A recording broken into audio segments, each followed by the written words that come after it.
Li bajarê Amedê ji alî organîzasyona Mezopotamyayê ve pêşengeha zêrgeran hat vekirin. 46 kampanya beşdarî pêşengeyê bûn. Kampanyayên ku beşdarî pêşengeyê bûbûn, zêrgerên ji bajarên Bakurê Kurdistanê û ji bajarên Rojavayê Tirkiyeyê bûn. Her kampanya modelên nûjen ên gerdaniyan pêşkêşî karsazan kirin. Zêrger jî ji pêşengehê bihêvîne ku kirîn û firotina zêran zêde bibe.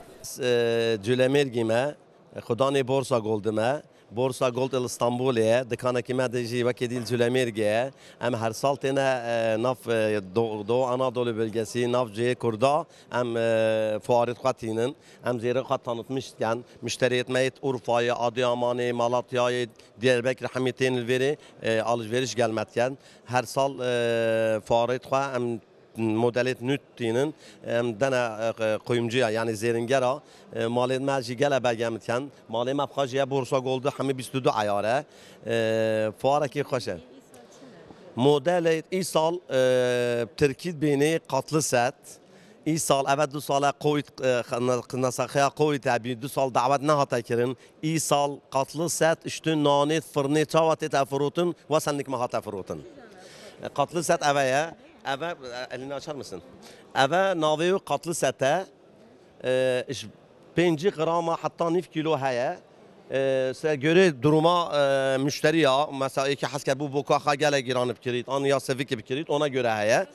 Eve vega ve 350,000 350 milyar beri beli eve nezuki 400 gram ane 400 kilo zire eve 350,000 ane beli.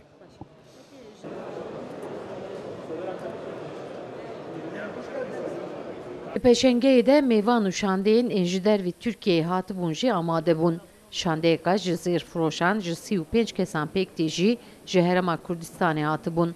Heman demî de ji Îranê jî zêrger serdana pêşengeyê kirin. Modelên jin jî anîn ziman ku jin ji zêra pir hez dikin. Bihabûna zêrên ku bi xwe de kiribûn digihîşt $500,000 Amerîkiyê. Tabii ki isterdim. Kim istemez böyle güzellikleri üstünde taşısın? Jin bi piranî ji zêra hez dikin. Ez jî ji zêran pir hez dikim. Hez dikim vana ya min baya. Lê zor buhane. Li ser min hebûniyek heye. Li ser min bi hezaran dolar zêr hene. Yaklaşık 5 milyona yakın ürünler taşıyorum üstümde. Di pêşengeyê de dora 5 ton zêr hatin pêşkêş kirin. Modelên jin jî stylên nû ên gerdaniyan ên ji zêr li ser xwe nîşan dan. Di pêşengeyê de cureyên gerdanî, bazin, gustîl, kember û her wekî din ên bi desta hatine çêkirin bala beşdarvanan kişand. Nêzîkî 35 sale di karsaziya vê îşî dame. Pêşengiya Çaremînê Mezopotamyayê. Peşe rojê da evê viya daha geş ve daha delal ve ji bo ku zêr gelek bihaye bihaya zêr kêmayiya gele bi rastî jinan pirtir ji tê firotan lê feqet min fehm nekir hêvî tiştî gelek firotin heye çika biha dibe ew ka daha delal dibe ew ka bihabûn herkes ser zêr da xebat şêdike. Di pêşengeyê de xalîçeyek jî ji zêr hatibû bi nexşkirin jî hat nîşandan.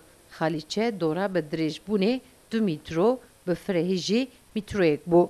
Pêşenge piştî 3 rojan wê bi dawî bibe. Sevda Kaplan, Kurdistan TV, Amed.